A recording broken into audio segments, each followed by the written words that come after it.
सुरुमा परमाणुलाई कुनै पनि पदार्थको सबैभन्दा सानो एकाइ मानिन्थ्यो, तर पछि गएर त्यो पनि अन्य साना साना कणहरू मिलेर बनेको हुन्छ भन्ने पुष्टि भयो। वैज्ञानिकहरूले समयसँगै परमाणुलाई विभिन्न तरिकाले व्याख्या गरे। इलेक्ट्रोन, प्रोटोन र न्युट्रोनका बारेमा जानेर मात्रै परमाणुका बारेमा पूर्ण जानकारी हुँदैन भन्ने कुरा समयले नै सिकाउँदै लग्यो। आखिर परमाणुको संरचना कस्तो हुन्छ त? दर्शकवृन्द, आउनुहोस् आजको यस श्रृङ्खलामा हामी एटम अर्थात् परमाणुको संरचनाका बारेमा विस्तृतमा चर्चा गर्नेछौँ। जब एटम अर्थात् परमाणुका बारेमा कुरा हुन्छ तब हामी यस्ता चित्र देख्ने गर्दछौँ। तर के वास्तवमा एटम यस्तै हुन्छ त? एटम वास्तवमा ग्रीक भाषाको शब्द एटोमसबाट लिएको हो। यसको अर्थ हुन्छ जसलाई काट्न सकिँदैन। 19औं शताब्दीको प्रारम्भमा जोन डाल्टन नामक एकजना वैज्ञानिकले धेरै प्रकारबाट प्रयोगमा के निष्कर्ष निकाले भने परमाणु कुनै पनि वस्तुको सबैभन्दा सानो इकाइ हो, अर्थात् कुनै पनि वस्तु परमाणुहरू मिलेर बनेको हुन्छ। यी परमाणु पनि फरक फरक प्रकारका हुन्छन् र तिनीहरूको तौल पनि फरक फरक हुन्छ। सन् 1897 मा जे थोम्सन नामक वैज्ञानिकले एउटा ग्लास ट्युब लिए र त्यसबाट सबै हावा बाहिर निकाले र एकतर्फ फ्लोरोसेन्ट स्क्रिन लगाए। त्यसपछि उनले ट्युबभित्र दुईवटा धातुका प्लेट जडान गरे। ती दुई प्लेट मध्ये पहिलो क्याथोड थियो भने अर्को एनोड थियो। त्यसपछि उनले दुवै धातुका प्लेटलाई ब्याट्रीमा जोडे। त्यसपछि फ्लोरोसेन्ट स्क्रिन चम्किन थाल्यो।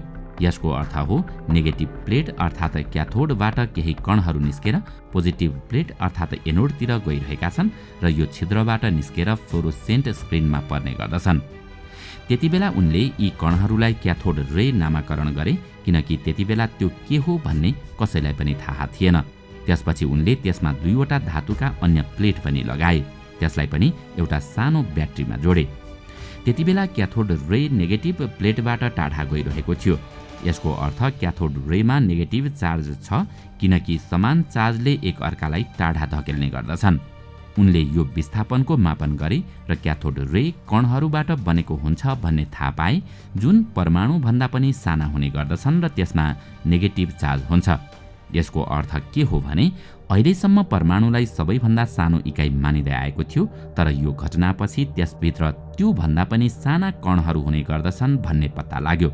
त्यतिबेला थोमसनले सोचे कि इलेक्ट्रोनमा त नेगेटिभ चार्ज छ, तर पूरा परमाणुमा भने कुनै चार्ज हुँदैन। यसको आधारमा उनले खरबुजाको उदाहरण दिँदै बताए कि परमाणु एउटा खरबुजा जस्तै हुन्छ, जसमा पुरै खरबुजामा पोजिटिभ चार्ज हुन्छ र इलेक्ट्रोन त्यसको बिया जसरी छरिएर रहेका हुन्छन्। यसलाई थोमसनको वाटरमेलन मोडल वा प्लम पुडिङ मोडल भनिन्छ। सन् 1911 मा अर्नेस्ट रदरफोर्ड नामक वैज्ञानिक अल्फा कणका बारेमा प्रयोग गरिरहेका थिए।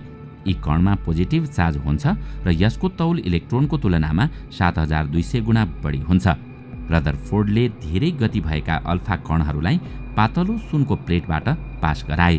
त्यहाँ उनले के देखे भने धेरैजसो अल्फा कणहरू त्यो प्लेटबाट पास भए, केही आफ्नो बाटोबाट विस्थापित भए भने केही फर्केर पुरानै दिशामा आए। थम्सनले बताए जस्तै सबैतिर पोजिटिभ चार्ज हुन्छ भने यस्तो हुँदैनथ्यो। अल्फा कणहरूको तुलनामा धेरै नै कम तौल भएका इलेक्ट्रोन तीव्र गतिमा आएर अल्फा कणहरूलाई विस्थापित गर्न पनि सम्भव थिएन। यी सबै तथ्य थाहा पाएपछि उनले के निष्कर्ष निकाले भने परमाणुको केन्द्रमा केही पोजिटिभ वस्तु रहेको छ र त्यहाँ परमाणुको सबै भार केन्द्रित हुन्छ र बाँकी सबै परमाणु लगभग खाली छन्। परमाणुको यो केन्द्रलाई न्युक्लियस नामाकरण गरियो। यो प्रयोगबाट के थाहा भयो भने जुन अल्फा कणहरू परमाणुको न्युक्लियसबाट टाढा हुन्थे तिनीहरू प्लेटबाट सिधै निस्किन्थे। जुन त्यसको केही नजिकबाट पास भइरहेका थिए ती न्युक्लियसको पोजिटिभ चार्जका कारण आफ्नो बाटो छोड्ने गर्दथे भने जुन सिधै न्युक्लियससँग ठोकिएका थिए ती फर्केर पुरानै दिशामा फर्किरहेका थिए। न्युक्लियसलाई ध्यानमा राखेर रदरफोर्डले परमाणुको संरचनाका बारेमा भने परमाणुको केन्द्रमा न्युक्लियस हुन्छ र इलेक्ट्रोन यसको चारैतिर कक्षामा चक्कर लगाउने गर्दछन्, जसरी पृथ्वीले सूर्यको परिक्रमा गर्ने गर्दछ। यसलाई परमाणुको रदरफोर्ड मोडल भनियो। तर यो मोडलमा केही समस्या थिए। त्यतिबेलासम्म कुनै पनि चार्जले जब गति लिन्छ तब त्यसले केही ऊर्जा रेडिएसनका माध्यमले बाहिर निकाल्छ भन्ने जानकारी भइसकेको थियो। यो सिद्धान्तको हिसाबले न्युक्लियसको परिक्रमा गर्ने इलेक्ट्रोनको ऊर्जा घट्दै जानेछ र न्युक्लियससँग मिल्नेछ। यस्तो भइरह्यो भने परमाणुका सबै इलेक्ट्रोन न्युक्लियसमा मिल्नेछन् र परमाणु नै बाँकी रहने छैन। यो समस्याबाट बच्नका लागि सन् 1913मा निल्स बोरले यो मोडलमा केही परिवर्तन गरे। यहाँ निल्स बोरले परमाणुको संरचना बुझ्नका लागि क्वान्टम मेकानिजमको सहयोग लिए।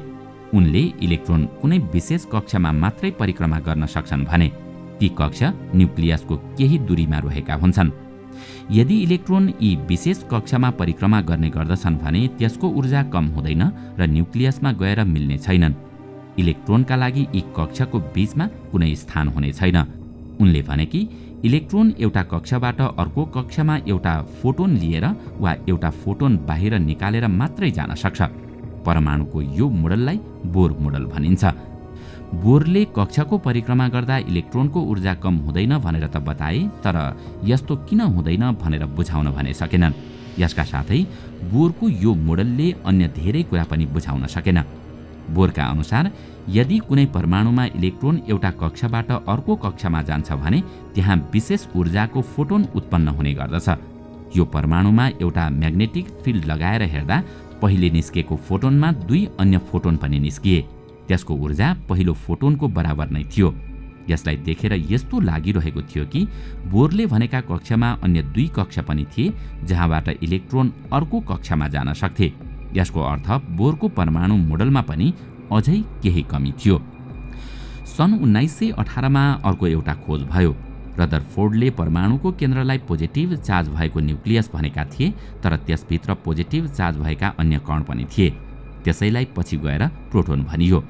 सन् 1924मा लुई डी ब्रोय नामक वैज्ञानिकले हरेक एक कणले तरङ्गका रूपमा पनि व्यवहार देखाउने गर्दछ भने इलेक्ट्रोनले पनि तरङ्ग जस्तै व्यवहार देखाउँछ भने त्यो कुनै परमाणुको कक्षामा त्यति बेला मात्रै रहन सक्छ जति बेला त्यो कक्षाको परिधि इलेक्ट्रोनको वेभलेन्थको पूर्णाङ्क बराबर हुने गर्दछ।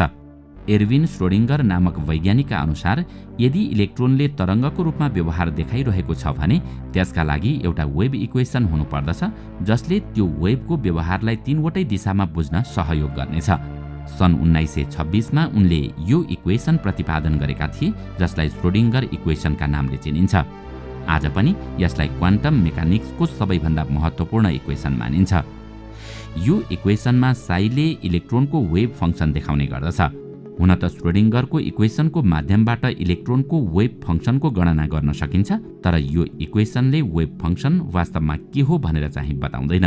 यसलाई म्याक्स बोर्न नामक अर्का वैज्ञानिकले बुझाएका थिए। उनले वेभ फङ्क्सन साईको कुनै मतलब छैन भनेका थिए, तर साई स्वायरले भने कुनै स्थानमा इलेक्ट्रोन हुने सम्भावना देखाउँछ। अब बोरले प्रतिपादन गरेको परमाणुको संरचनामा के परिवर्तन आयो त्यो हेरौँ। बोरले जुन कक्षाको चर्चा गरेका थिए ती 2 आयामिक थिए, तर यहाँ श्रोडिङ्गरले भने कि इलेक्ट्रोन वेभ 2 नभएर 3 आयामिक हुने गर्दछन्। साथै हामी इलेक्ट्रोनलाई गोलो देखिने अणु मान्न सक्दैनौँ। यसलाई हामी वेभ फङ्क्सनका रूपमा बुझ्नुपर्ने हुन्छ।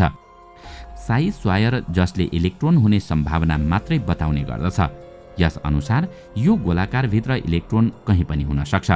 साई स्वायरबाट हामी कुन स्थानमा कति इलेक्ट्रोन हुन सक्छन् भन्ने पत्ता लगाउन सक्छौँ। यो गोलाकारलाई अर्बिटल भनिन्छ। जसरी बोर मोडलमा फरक फरक कक्षा हुने गर्दछन् त्यसै गरी हरेक कक्षाको हिसाबले अर्बिटल हुने गर्दछन्। जसरी पहिलो अर्बिटको स्थानमा अर्को अर्बिटल हुने गर्दछ जसलाई एस अर्बिटल भनिन्छ। अर्को अर्बिटको स्थानमा एक एसको साथमा 3 पी अर्बिटल पनि हुन्छन्। तेस्रो अर्बिटको स्थानमा एक एस, 3 पी र 5 डी अर्बिटल हुने गर्दछ। यसरी जति जति अघि बढ्दै गइन्छ त्यति नै अर्बिटल जोडिँदै जान्छन्। सन् 1932मा अर्को अनुसन्धान भयो। जेम्स च्याडविकले भने कि परमाणुको न्युक्लियरमा प्रोटोनको साथमा अर्को एउटा पनि कण हुन्छ र त्यसमा कुनै पनि चार्ज हुँदैन। यसलाई न्युट्रोन नामाकरण गरियो। यति धेरै अनुसन्धानपछि अन्य खोज पनि भए जसले परमाणुको संरचना थाहा पाउन योगदान दिए। सन् 1925मा जर्ज उल्हन वेक र स्यामुएल गडस्मिथले भने कि इलेक्ट्रोनसँग स्पिनको प्रोपर्टी पनि हुन्छ।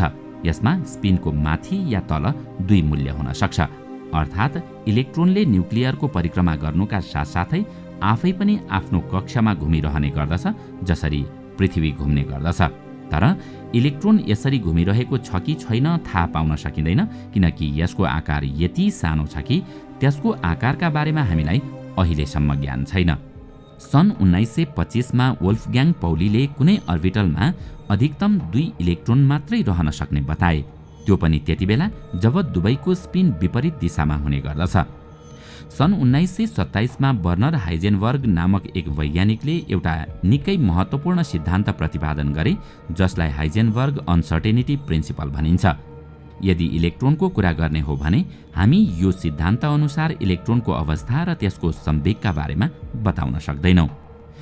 यति धेरै सिद्धान्तका बारेमा जानकारी पाइसकेपछि हामी भन्न सक्छौँ कि परमाणुको न्युक्लियस प्रोटोन र न्युट्रोन मिलेर बनेको हुन्छ, जसमा प्रोटोनमा पोजिटिभ चार्ज हुन्छ भने न्युट्रोनमा कुनै पनि चार्ज हुँदैन।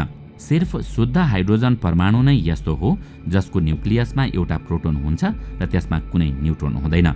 कुनै पनि परमाणुमा जतिवटा प्रोटोन हुन्छन् त्यति नै इलेक्ट्रोन हुने गर्दछन्। यी इलेक्ट्रोन न्युक्लियसको चारैतिर कक्षमा घुमिरहेका हुन्छन्। ऊर्जाको स्तरको हिसाबले यी अर्बिटल पनि फरक फरक प्रकारका हुने गर्दछन्। हरेक अर्बिटलमा अधिकतम 2 वटा मात्रै इलेक्ट्रोन हुन सक्छन्, त्यो पनि त्यतिबेला जब तिनीहरूको स्पिन विपरीत दिशामा हुने गर्दछ।